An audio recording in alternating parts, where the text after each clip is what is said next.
Our Honorable Governor, the Vice President of the Association, Mr. Pani Perisami, the General Secretary, Ms. Veeramani, Treasurer, Mrs. Radhakrishnan, Professor Shanmugasundaram, our advisor, Mr. Ravichandran, Mr. Vikram, and our President of the Kaveri Delta Association, eminent distinguished invitees, former judges of High Court, representing Chamber of Commerce presidents, other professors, and various walks of life, ladies and gentlemen, very good evening to you. This is the first time such an association is formed in the country. When we go to the West, when they describe India, they say India is rich, but Indians are poor. Why is it so? Now it is 70 years after independence. What is that we have achieved, and what is that we have failed to achieve? This country can become an advanced country. At least we have that confidence after the Prime Minister took over 3 years ago. He believes this country can become an advanced country. But unless all of us work towards that, it's not going to be possible. Among the top economies, large economies, there are two countries from Asia. One is Japan, the other one is South Korea. In 1960s, South Korea was on par with us in per capita income, around $100. Now their per capita income is $29,000. Japan was around $400. Now their per capita is more than $38,000. How can they grow in the last 50, 60 years to such an extent? And why are we unable to grow? Of course, everybody knows that's our population. At the time of independence, our population was about 30 crores. Now in the 70 years, we have grown by 133 crores. Now 100 crores we have grown in 70 years. That is without any government help. But are we not capable of competing with them? In population, the only country which can compete with us is China. We are 133, they are 143. Within a short time, you will overtake them. That also without any government help. We are capable of producing. Ranganathan was telling us that I have no interest in politics. Fortunately or unfortunately, I spent 30 long years in politics as a member of parliament, member of the assembly, member of the cabinet, etc. And I have been witnessing the country's economy and politics for the last 50 years. We require political reforms. We require electoral reforms. Otherwise, we may not be able to progress.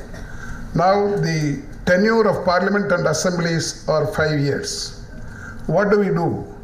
All the 5 years, we are made like children witnessing circus. Day in and day out, there will be some election or other, and people will be expecting some money or other, and it's going on. Where is the time for economic development? I would like to suggest to the parliament, if it functions, I hope it will function hereafter. Otherwise, what is the need for a parliament? There should be discussion, and it should not be disturbed. We require political reforms in the sense that USA has got only 2 parties. The oldest democracy, UK, has got only 3 parties. The others are small parties. But how many parties do we have? Nobody knows, because every day it is increasing. The largest number of parties in the world is in India, about 2,000 parties, political parties. And within India, the largest number of parties is in Tamil Nadu, more than 140 political parties. We are the leaders in having more parties. We are rich in political parties, but not in economics. I want family planning to be applied to political parties. We must arrive at a conclusion that this must be reduced considerably so that funding can be done by government. Now we spend a lot of money on elections. I know there were about 2 years ago there was a by-election in Srirangam, And one of my friends who lives there came and told me, every voter got 7,000 rupees. Ruling party paid 5,000, opposition paid 2,000. All the people got both sides, and finally they voted whoever they like. This cannot go on forever. This is not a real democracy. We have to save our democracy. At the same time, we have to grow and compete with the advanced countries like at least Korea or Japan within Asia. This requires a lot of change. For example, Mr. Ranganathan was talking about agriculture. Without agriculture, there will be no culture. You have to protect agriculture. That requires water. We are wasting a lot of water. For example, only from Godavari, 3,000 TMC of water going to the sea that can be diverted, can be brought up to Kaveri. I want all the governments to concentrate on that. It is possible. The second thing is labor.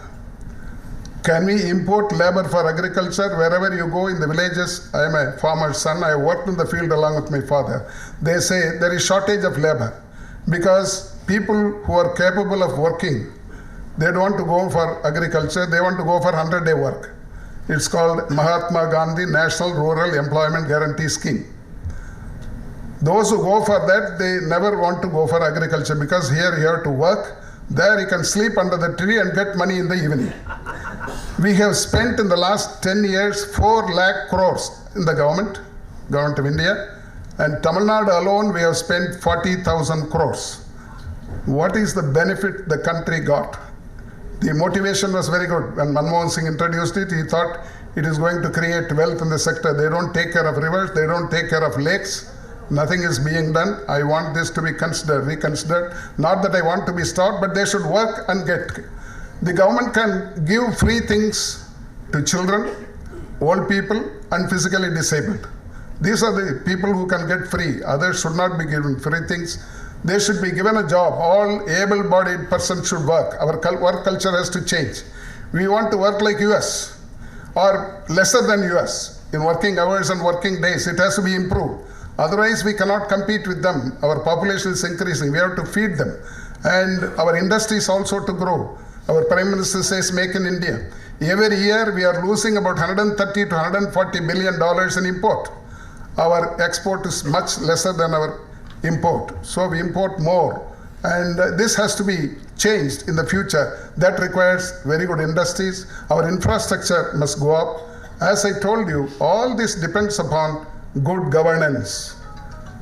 Where is good governance in our country? Just it has started. Unless corruption goes, we cannot have good governance.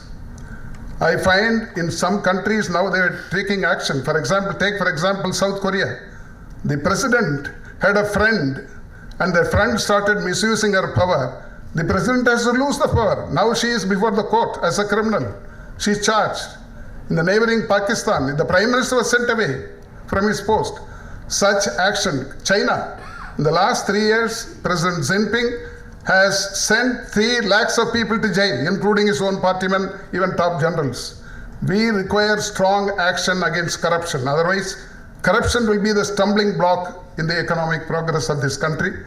We must do that. And as a society, as a think tank, we will recommend what is necessary for the people, what is necessary for the government, and what is necessary for the industry and agriculture. Both industry and agriculture has to be, they are like 2 eyes of the human beings. They have to be taken care of. In order to do that, we require good infrastructure, and manufacturing sector has to go up. As a country, our income is more from the service sector than from the industrial sector. A developed country must get more from industrial sector than service sector. That's what we aim at. We have to do that. I thank our governor, who is a simple man. Who, as a governor, I have never seen such activities of the governor going and witnessing whatever happens in the state. He went to the place where the calamity took place and various number of other activities. I would like to thank him on behalf of the state of Tamil Nadu for taking such action, meeting the central ministers, requesting them for enough funds to visit us, etc. And I am happy. He is a journalist, he is a politician, he is a social worker, all combined, but yet leads a simple life. He is a model governor to the entire country. I would like to thank him, and I would like to thank all of you.